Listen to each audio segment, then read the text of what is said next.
Hi, Eva Nichols here. Welcome to my studio. Today we're going to tackle another aspect of painting water in watercolor. We are going to paint sparkles on water. And this is a really useful technique if you want to paint seascapes. It can be ocean, it can be lakes, it can be rivers, all sorts of different bodies of water where there is movement on the water and sparkles on the water surface. The sparkles can be from sunlight or just a light sky, or it can also be nightscapes where it's the moon, for instance. That's very effective with this technique too. So enough about talking about it. Let's grab our materials and get going. So the materials we're going to be using today for painting sun sparkles on water is, of course, our watercolor paints. I'm going to use quinacridone red, French ultramarine blue, cobalt blue, and Antwerp blue. You can use Prussian blue if you don't have Antwerp, same pigment, and transparent yellow and burnt sienna. So basically our three primary colors, red, blue, and yellow, and then a burnt sienna. And I happen to have three blues, but you don't have to do that. You can choose your own colors. It doesn't matter. It's nothing to do with what colors, but it's just the method. Of course, we need watercolor paper. I am going to demo on an 8x10 piece of cold pressed arches, 300-pound watercolor paper, 100% cotton rag. And if you have 140-pound, go for it. I would say this exercise is not very good if you're painting on smooth watercolor paper. You do need like the cold pressed or even rough. That makes it much easier to get those sparkles.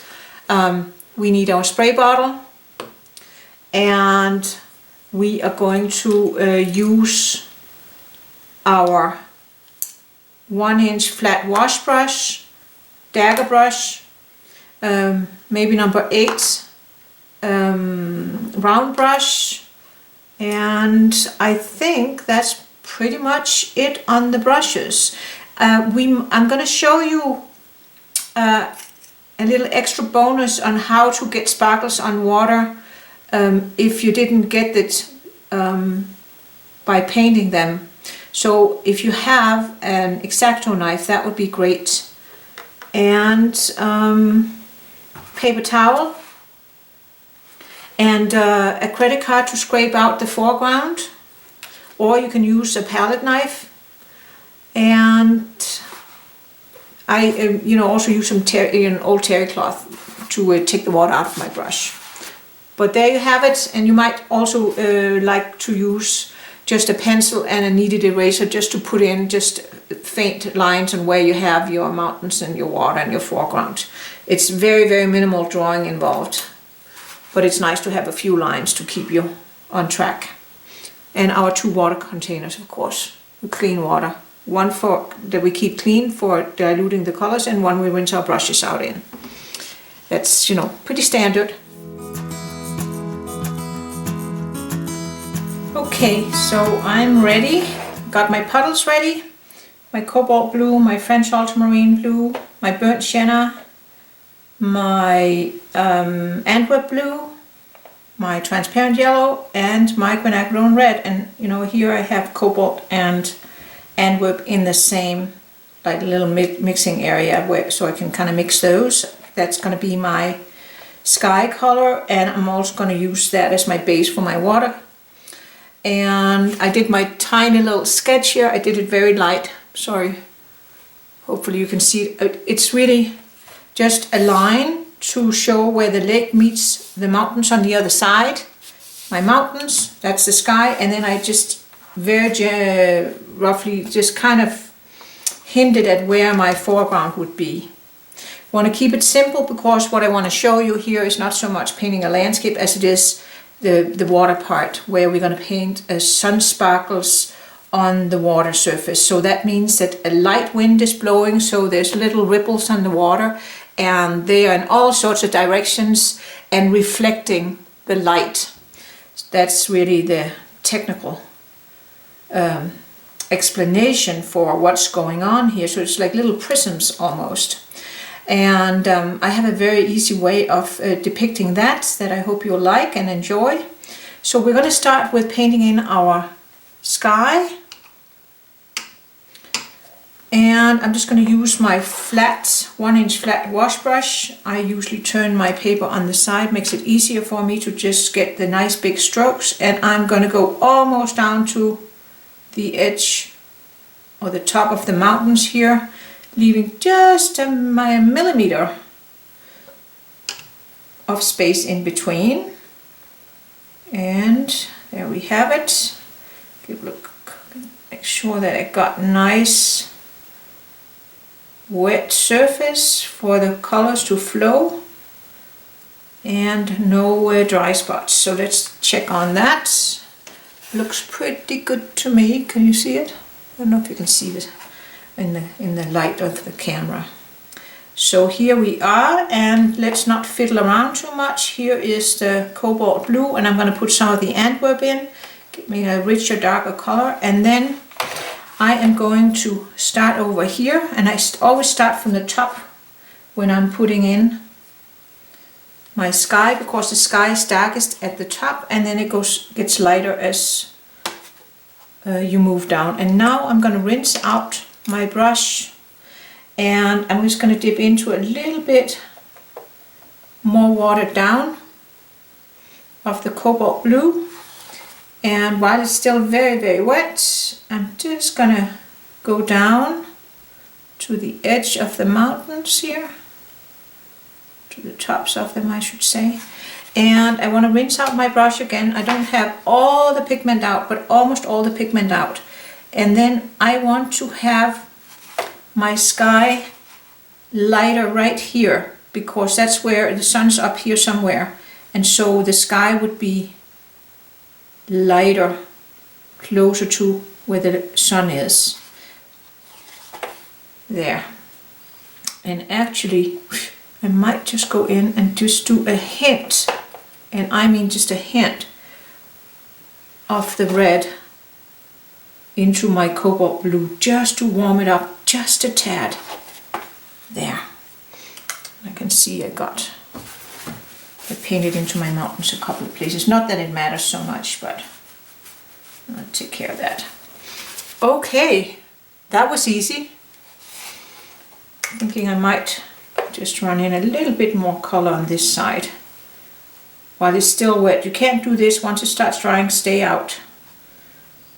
But here, that's good. There. There we have it. And then that just has to dry a little bit. And then we're going to jump down and paint our water while the sky dries completely. So that'll be step 2, painting in the water.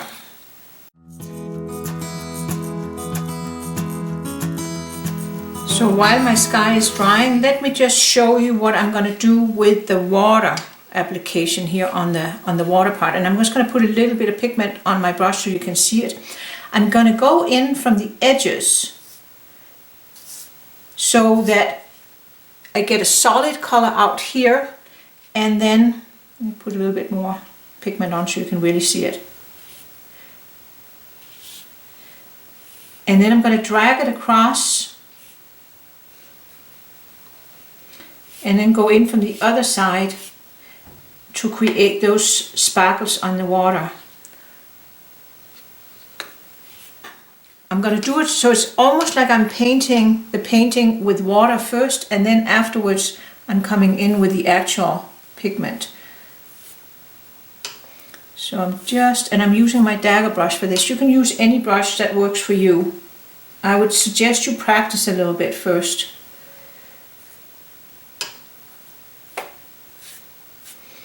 This is a really effective, easy way to get those sparkles on the water. And I'm just going to put a little bit of water on. And it's very important that your strokes are horizontal, because you know water is flat, water is horizontal. So if we get our strokes in correctly already, that's going to be a big benefit. So let's see here. Yeah, I think it's pretty good. I'm going to do a little dry brushing here. Dry brushing with water. Might sound a little funny, but... So I don't know if you can see. I hope you can. I can kind of see the shine of the water, and I have a lot of dry spots. So now it's just we get our guts up, we load our brush up, and we go in. Make sure you get your strokes horizontal. And go in from the other side. And I can turn it around, load up my brush with that combination of cobalt blue and Antwerp blue. And now I'm going to drag, make sure I get it straight here, and now I'm just going to drag it across here. Put a little bit more water on, a little bit more pigment on, dab dab. And you know, I gotta get all this done before things dry on me. And with the back of my brush, I'm just gonna drag my brush across.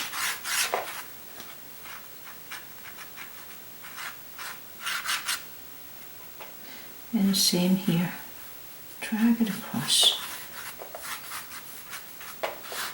And it's a little narrower back there, and it gets wider.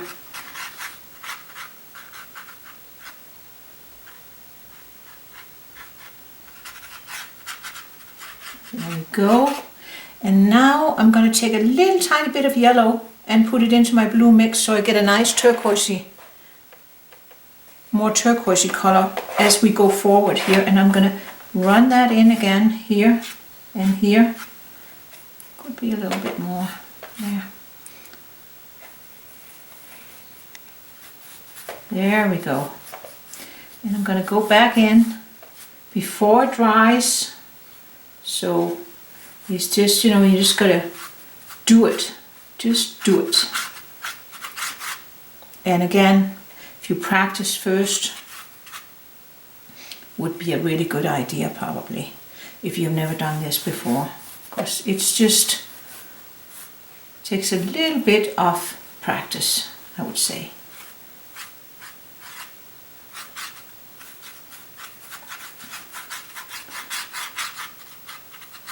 And then there we have it. Nice sparkle on water.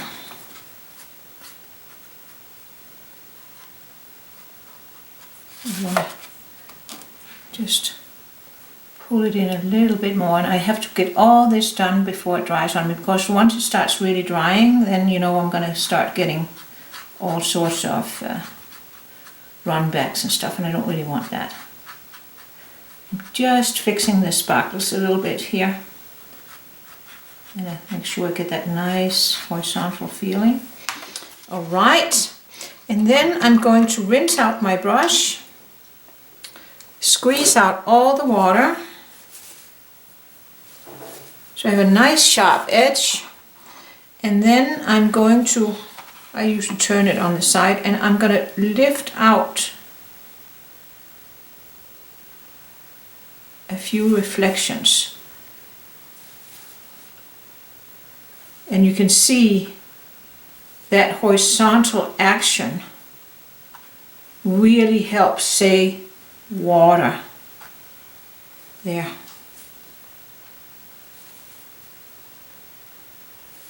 And not too many. And there we have the sparkle on the water, reflecting the light.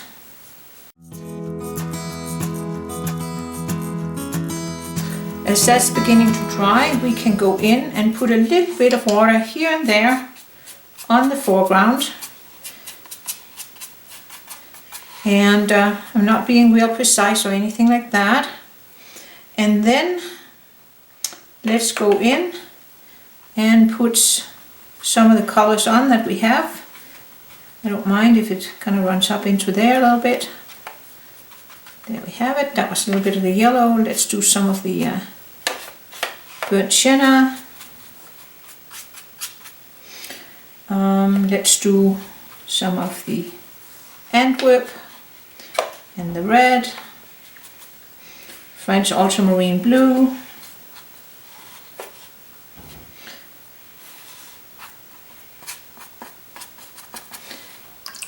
And rinse out my brush a little bit. I want to get some of those reds into the blues, into the yellows.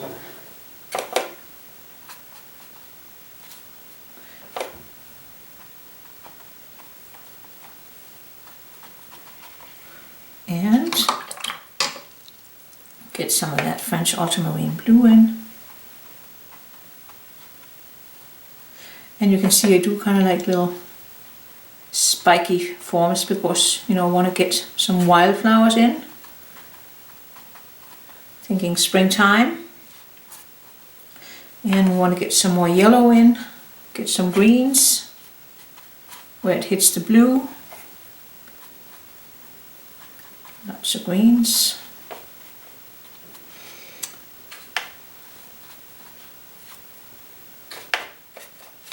And some more of that burnt sienna red.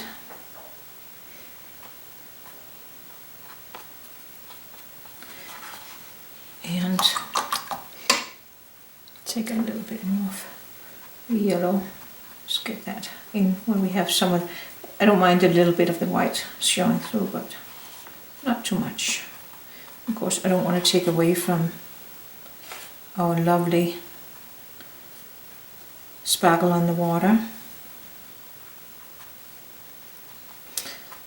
There we have it.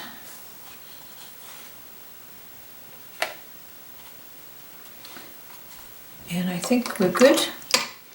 I'm going to leave it like that for just a little bit. It's very, very wet. And just going to let it settle in for a minute. My foreground is still very, very wet, loaded with pigment, as you can see, super shiny. So I have time while that dries to go in and paint in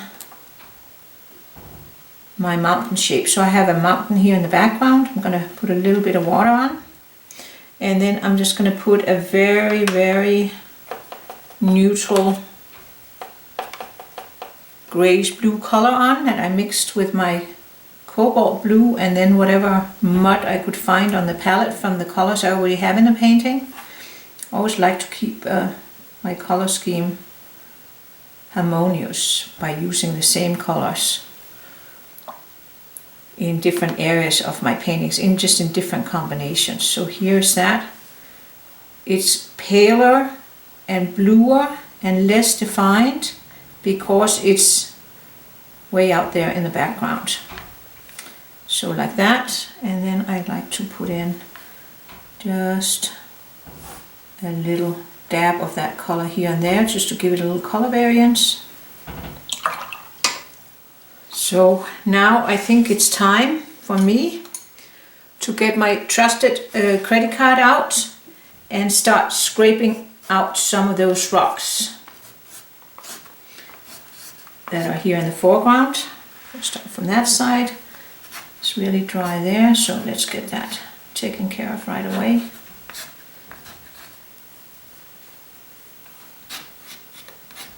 And because I have all these colors on and I put them on wet into wet, letting them mix and mingle, I'm getting some nice neutrals and then still some sparkles of color here and there that are harmonious with my picture. And then I'm going to use the pointy edge and scrape out some little weeds and grasses.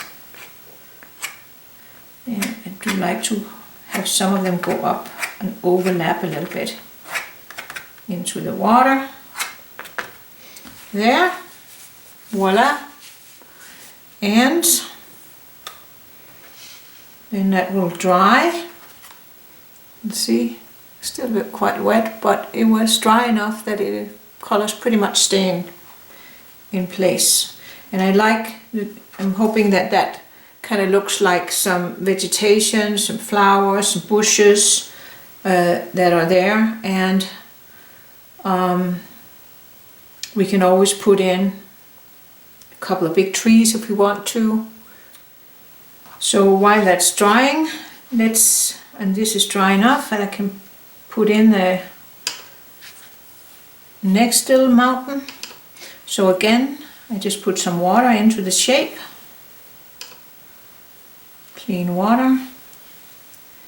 And then I'm going to put a little bit of a darker color.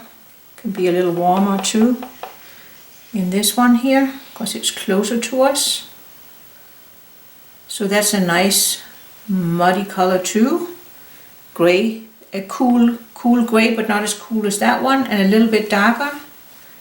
So I just created that by using the same mixture, but I added on a little bit of French ultramarine blue to the cobalt to darken it up, and then a little bit more of the mud. So here is that, and on that one I'm thinking it'd be kind of fun to show you how to do some very distant evergreens. So let's find a nice, not too green, just kind of greenish and not too dark color by mixing my blues, my French ultramarine blue and a tiny bit of the Antwerp blue, maybe the cobalt there. Again, I want to say it's far away, so this is beginning to dry, so let's just see. One little dab. Yeah, so that spreads out. And that's exactly what I kind of want. So I'm just going to put in just a little bit, and then it just spreads on its own and kind of indicates it might be some little trees back there. And I can go in and darken that in a little bit when it's dried more, and then with a little thicker pigment I can make them a little bit more defined, but not too defined. It's a fine balance. So let's see, put a little bit of a darker color in there.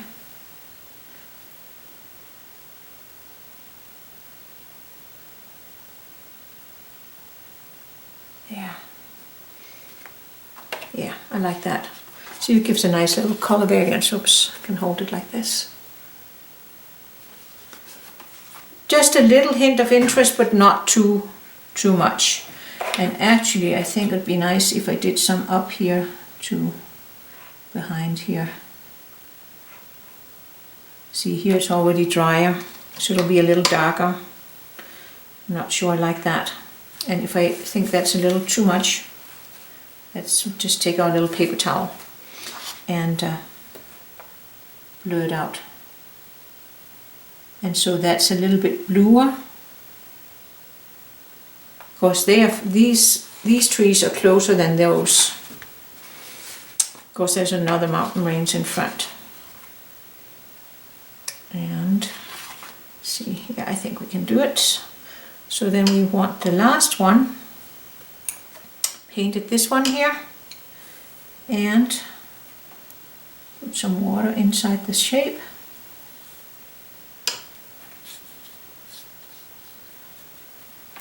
And then here I'm going to put some trees on this front one that's going to be more defined still. It's always good to have things overlapping so that it tells a story of perspective and distance. So here we'll use even darker tone of a grayish color. So I'm using my French ultramarine blue and then graying it down with this mud I have over here, that's like the burnt sienna and a little bit of the red. So it has kind of a purpley tone, but you can see it's a little bit darker. Still kind of a gray tone. Get that in here while it's wet.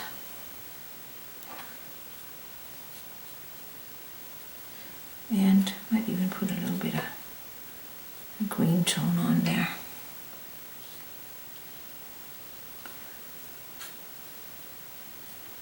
Just so there's a little color variance.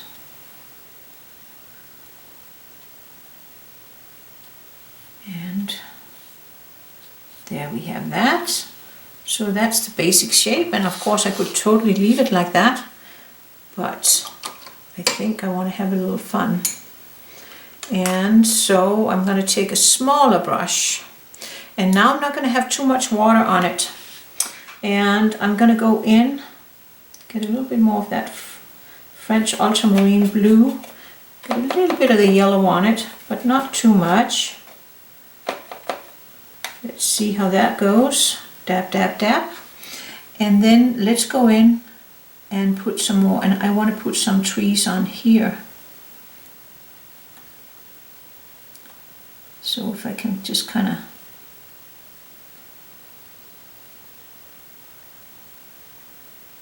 do some of that, that would be kind of fun. So that of course has nothing to do with sparkles on water, but it all helps, make this landscape more believable. Just some little shapes like that. And maybe a little bit up here.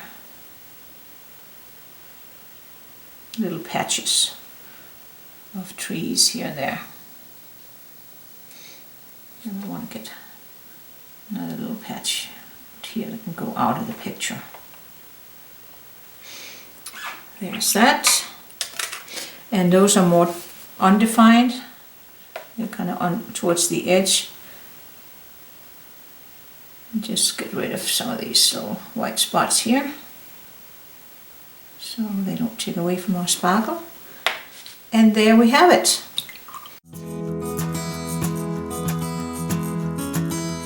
So here my painting is pretty much dry, and I'm pretty happy with it, but I wanted to show you that you can use an X-Acto knife.